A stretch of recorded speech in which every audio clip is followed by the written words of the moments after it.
Welcome to the Stanton Chase LA podcast, where executive workplace issues meet real life. And I'm Dr. Nancy Jernigan. I'm an executive search consultant with Stanton Chase Los Angeles, discussing workplace issues as well as real life issues with our whole Stanton Chase LA team. Yet today, I'm honored to be chatting with Scott Bretscheider. He's from our LA team. And so welcome, Scott. Welcome today to the LA Stanton Chase podcast.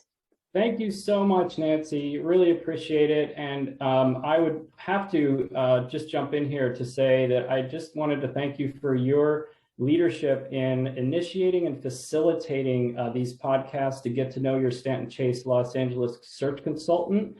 I really appreciate that you're using your PhD in leadership development, team building, and are the most qualified to interview us, in my opinion. Well, thank you. That's crazy. Sure. Well, that's really kind of you. It's just a joy to be able to get to know everybody on our team. And you know, one of the things we say is it's not just about the expertise, but it's about real life issues and how our experience has played into work, and yours is critically and important, as well as you have some very unique skills that we'll have fun unpacking today. So maybe we can jump into just seeing what would you think is the most relevant issues challenging executive search people and leadership today in today's climate, including, you know, we've talked a little bit about partnering with our clients on staying competitive in today's culture. So how would you say, what would you say some of the most relevant issues are? Yeah, that's a great question. You know, I think what we've seen transpire is the digital transformation that's occurred very rapidly for everyone, but especially for search, because we're out identifying executive leaders that have the qualifications, interests, and skill set to potentially partner with our clients long-term to help them achieve their goals.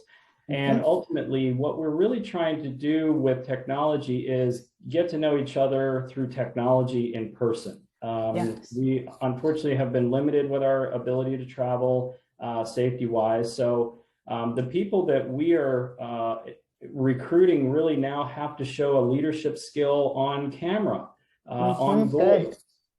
Through social media. And those leaders have really had to learn and adopt to people working remotely and be able to engage them on screen as they may in an office setting, which is unique. It's a much different type of meeting that goes on. You really have to kind of raise your hand to talk as opposed to just jumping in a lot.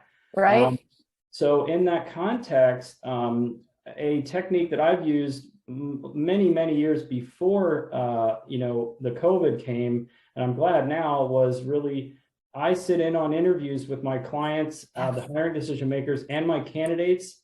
I go on mute and on camera, and I take notes and I listen. And at the end, I really ask for immediate feedback from the client after the candidate's dropped off.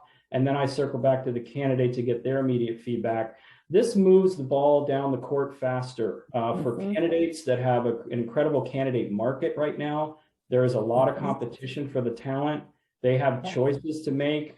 They have made decisions of what parameters they're willing to accept to work in.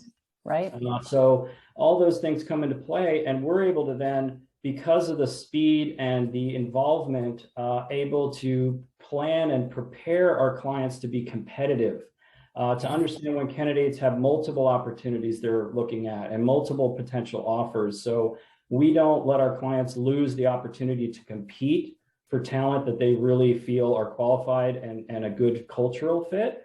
And I am very transparent about that with my candidates as well. They need to be prepared for the interviews. They need to understand what this interview might reveal from the questions. And at the same time, I'm always supporting the hiring decision makers and the candidates with information to make sure that everybody has a way to make an informed decision at each phase, whether to continue or not, or to reposition. So that's really what I felt has been an advantage for the way that I've worked, but also the way that Stanton Chase now has to work in the context of getting an opportunity to recruit great talent. Right. That's great. Scott, we've talked about that work-life balance and how important that is.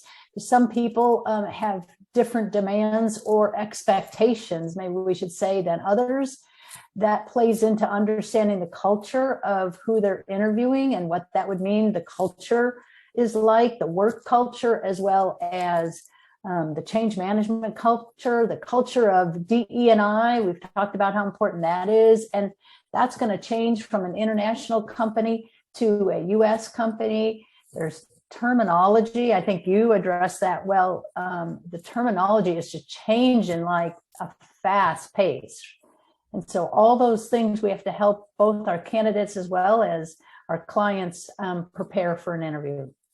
Very true. And with our global reach, we do have global clients that have their leadership in other countries. They have their US team that we're helping build. And so we still have to manage time zone differences. And, you know, the great reshuffle is what really has transpired.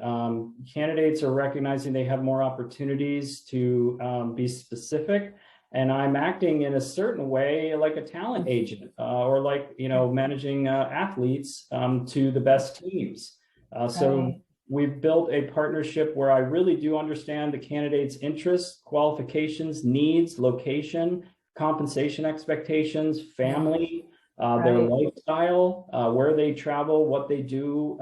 So it's become even more ingrained in our approach. And that goes for the same for the client. What do they need this role to do? What do each of these leaders want this role to do when they come in? And ultimately, how do we see success being achieved by that transparent information gathering and exchange? Good. That's so good, Scott, because we've talked about how we're, in essence, a trusted advisor to our clients, but they're an expert in their field. And so we're bringing alongside to them an expertise to just grow that, learn it, expand it. We're learning and they're learning through this interviewing process, the hiring process. You know, one of the things that I love to focus on in my leadership development background is understanding and helping our clients understand that making that best decision, hiring decision, is critical for their leadership team. And it's critical for having a cutting edge representation for the future. Yeah, and that's very important in terms of just the long-term placement that we're making.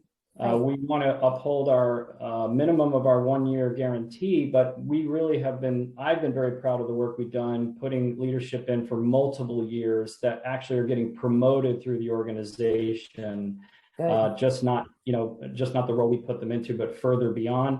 And that's why I do keep up with candidates after they've been placed years afterwards, just to stay the course and help them. So those are all, really important. And we also bring some insight into clients that are maybe looking for outside industry talent, that they would get a better, interesting perspective or point of view to bring into their industry. We've had a number of cases where we've gone outside of their exact industry and gone to the periphery or even other industries that they wanted that other industry point of view. That's great. That's great. Well, this time keeps going so quick. We could probably have a follow-up podcast to this because I also want to hear a little bit about yourself, because I've heard you've lived in Japan and internationally, and want to hear a little bit just about you and what makes Scott tick. Oh, okay. Well, thank you for that. You know, I really, I think I've been blessed and had an opportunity as a youngster getting educated both in the United States and Japan. I was back and forth a lot through middle school, high school, and my university years. And I think my having to adapt and make new friends and be a chameleon in each of those environments really, I really enjoyed being around new people, asking questions. You know, what are you doing in Tokyo as an example? Why are you here? What are you doing these days? So that line of questioning and being intrigued by people And it's a very social environment in Tokyo. Yes. You know, that's usually what you're doing when you're not working, is you're socializing.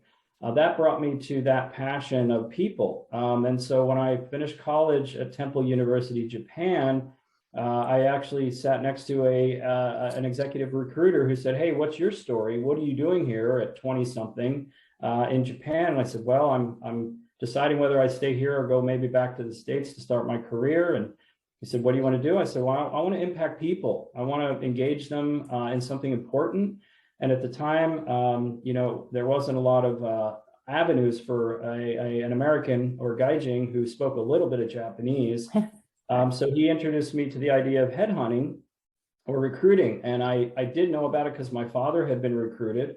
So I began that path 30 years ago. Wow. And so now I've had the opportunity to work my first couple of years in Japan with mostly gaijin companies, vice president level and above. And then I've moved to the States and been in San Francisco for a decade, and now in the LA and San Diego area for the remainder of the time. But my passion to ask questions and listen and understand hiring decision makers, leadership, talent acquisition needs, and what they are wanting to achieve from those people that they're bringing in. That's really my why. I very much appreciate learning and listening, and then identifying the best people that can match up, you know, to make that a great match. Great, great. Well, Scott, it's been a pleasure to chat with you. Thank you, everyone who's listened in to this podcast. We'll continue to have more Stanton Chase Los Angeles podcasts, so stay tuned. And we hope to see you again soon. Thank you, Nancy. Bye.